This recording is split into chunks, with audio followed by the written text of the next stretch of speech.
Good day, everybody.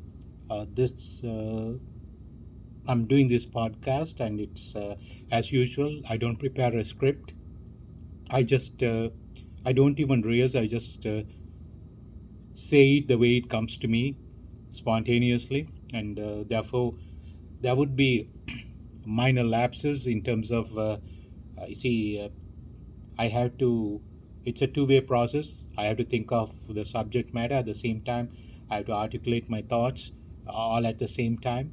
So at times I try to be coherent, uh, but it does happen if I do stall, and it's because I don't prepare ahead of time. So today I want to talk about what what is going on in in the world, the Russian-Ukrainian war, and how the Western world is playing the savior of humanity, while they are the ones who are aggravating this war. This war shouldn't have lasted this long, but so Ukraine is a sacrificial lamb, and U.S. the biggest. The biggest power with the biggest gun, the gang leader of the NATO gang leader, uh, wants does not want to get involved directly with Russia. But as you know, in the past bygone decade, in the since the World War II, U.S. and Russia have been fighting each other, but not directly. U.S. always been playing the dirty game, pretending to be holier than thou, but it's all for its imperialistic uh,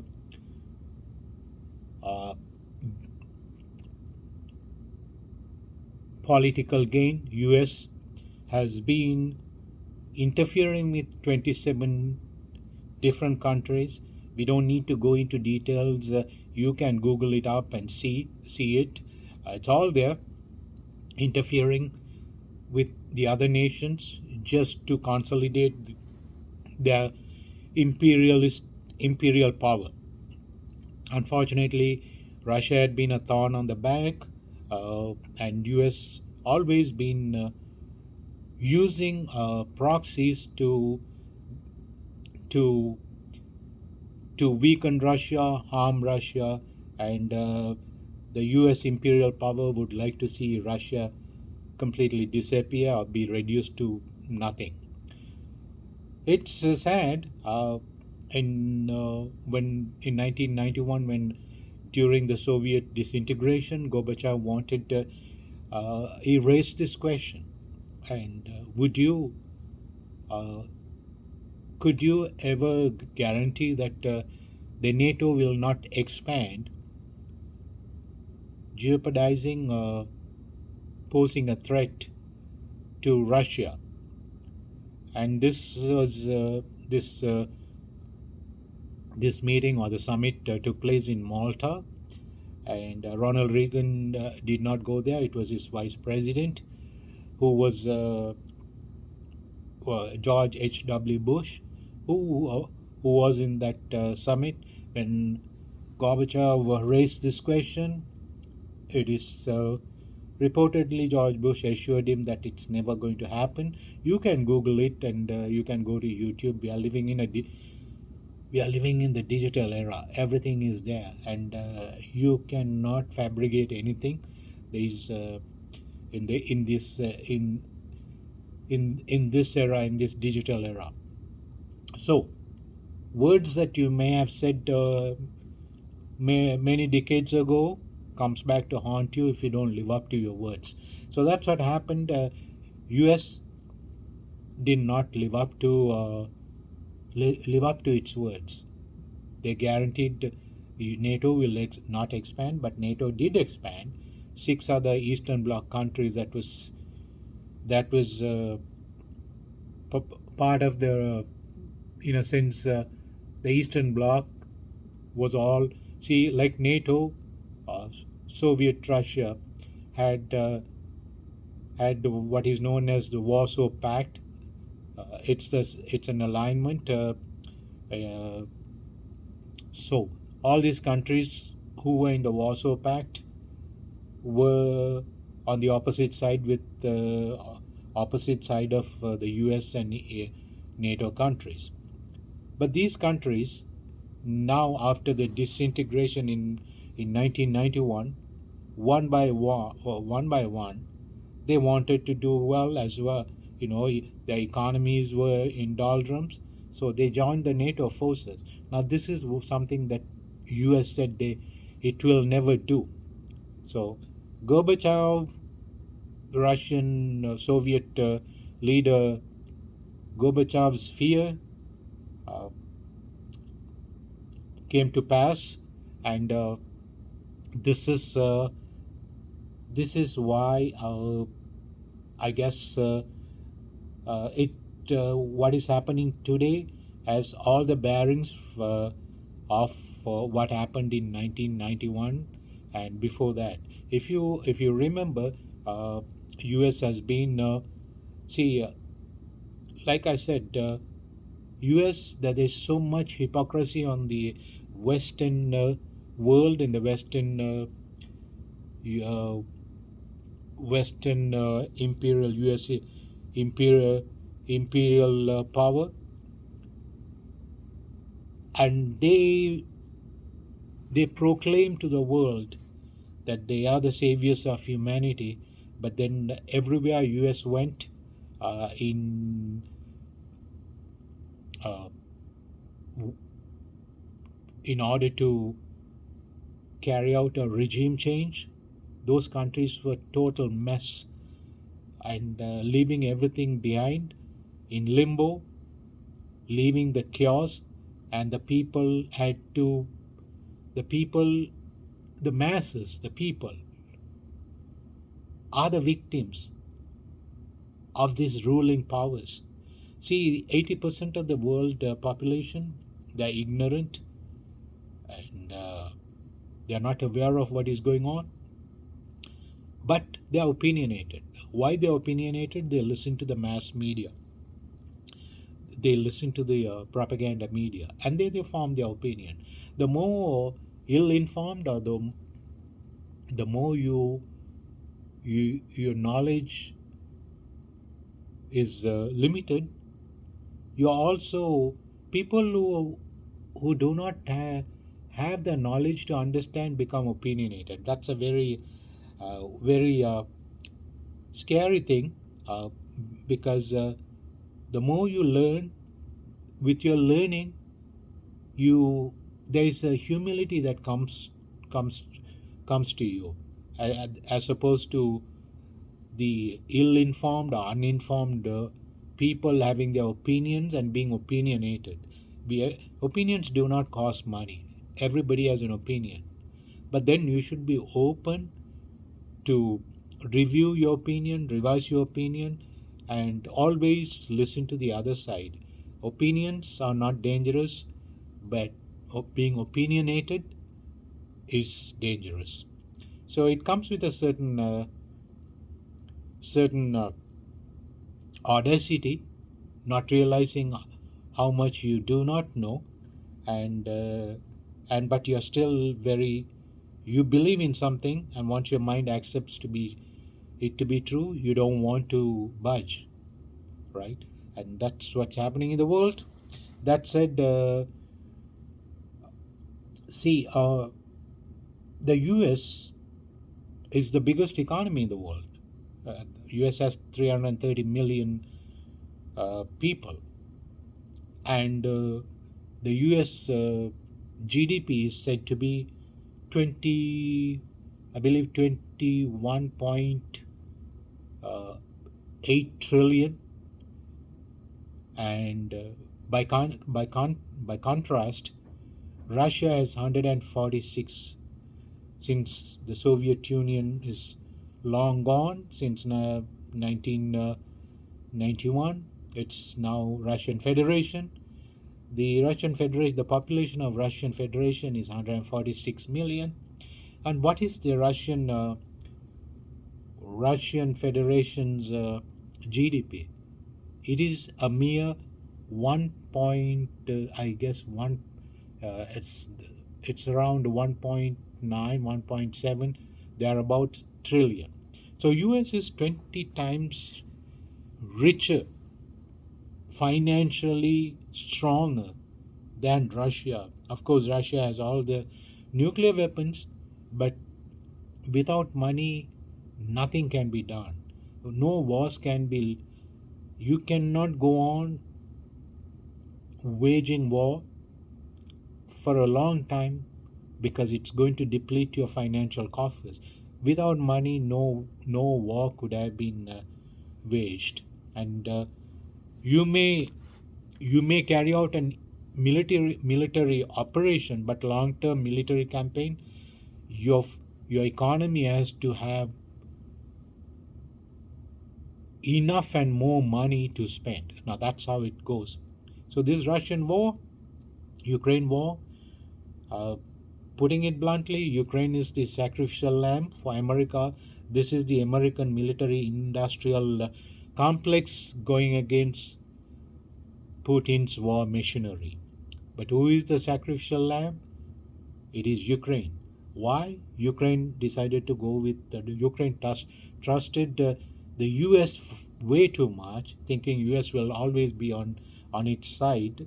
So he decided to berserk desert Russia, uh, and decided to go with the US, the NATO, right? And now it's coming to light. The just like US funded the Wuhan labs, US has been funding the Ukrainian labs, six types of viruses, three types of pathogens, all came out of Ukraine, and Russia even seems to be thinking that Russia is said to be the third country that was affected by COVID 19. So, all these deaths in Russia because of the COVID virus, and there are suggestions that all these deaths were not caused entirely by the virus coming from Wuhan labs, but it's very likely came from Ukraine. We don't know, right? Both sides have uh, their own their own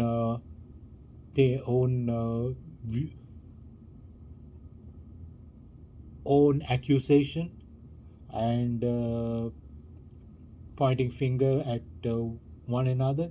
But the truth takes time. The U.S. Department of DARPA has been uh, funding 30 biolabs in Ukraine. How many? And the three of them are said to be the main labs.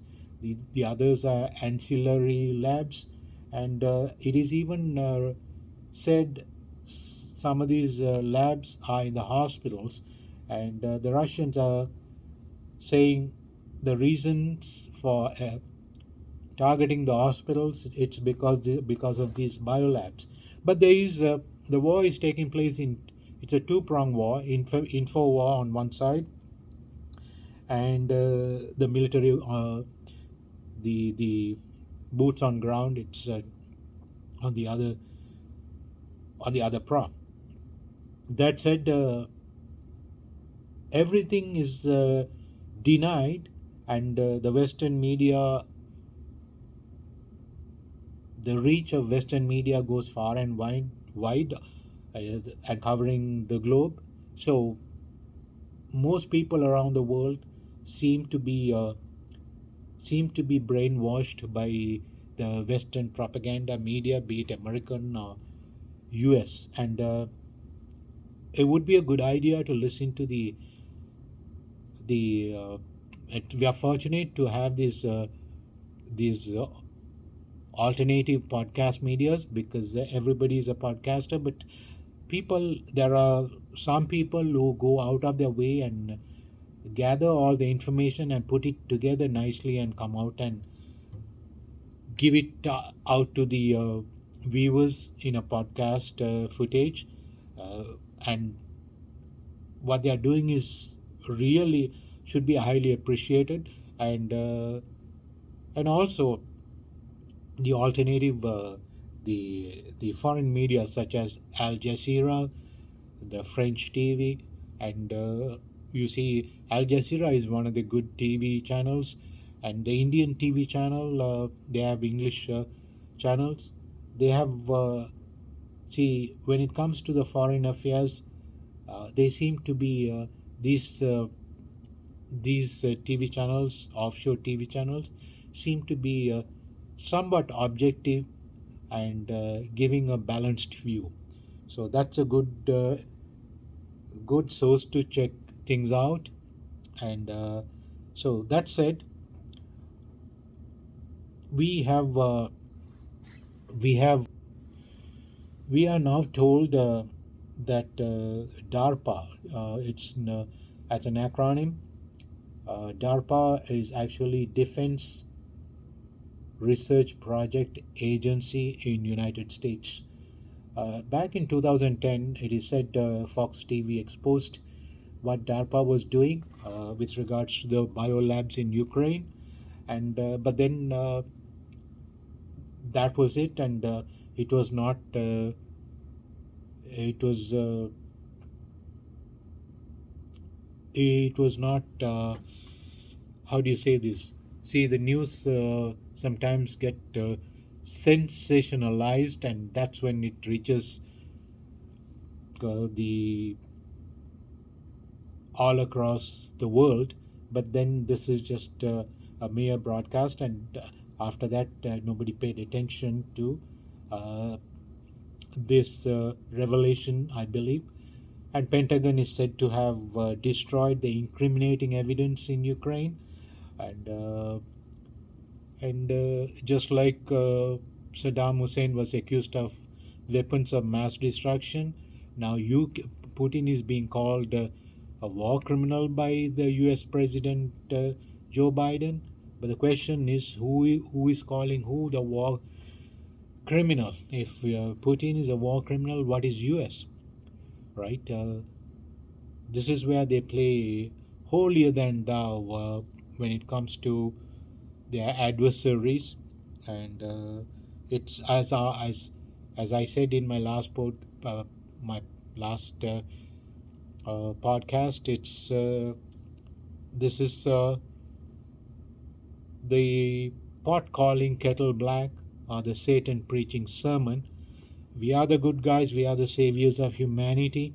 Time to do some introspection and ask yourself how. Of course, these guys, these leaders have no conscience. It's they are not loyal to their country. They are loyal to money. They know how to brainwash you, and everything they promise, they know how to tap into the collective consciousness. See, it's the collective consciousness determines rules that determines who is going to rule the world. It's our collective consciousness that it has immense power. Anybody who is tapping into this collective consciousness is bound to be ruling the world. So that's what happens. And Russia has 146 million, US has 330 million. US has 20 US economy is 20 times greater than Russia. So let's having said that, it is now coming to light that US President Joe Biden's son, Hunter Biden, is involved in financing the biolabs in Ukraine, and they tried these pathogens on Ukrainian soldiers, and if it is, and it is said Pentagon was involved in this too. Russia claims to have 32 million aid.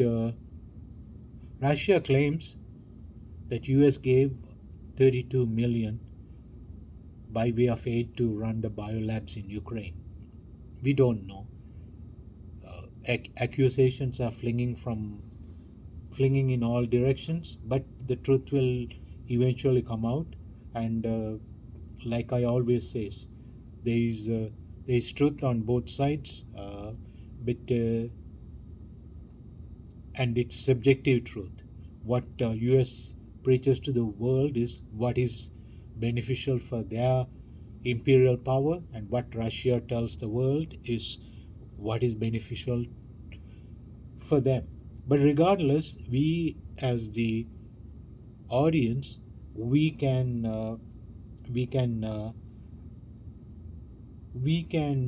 listen to both sides and form our opinions, and common sense and rational prevails in everything that we come to learn. And you apply your common sense and your rationale uh, without completely buying a narrative. That said, I'll wind up here, and thank you for patiently listening to this.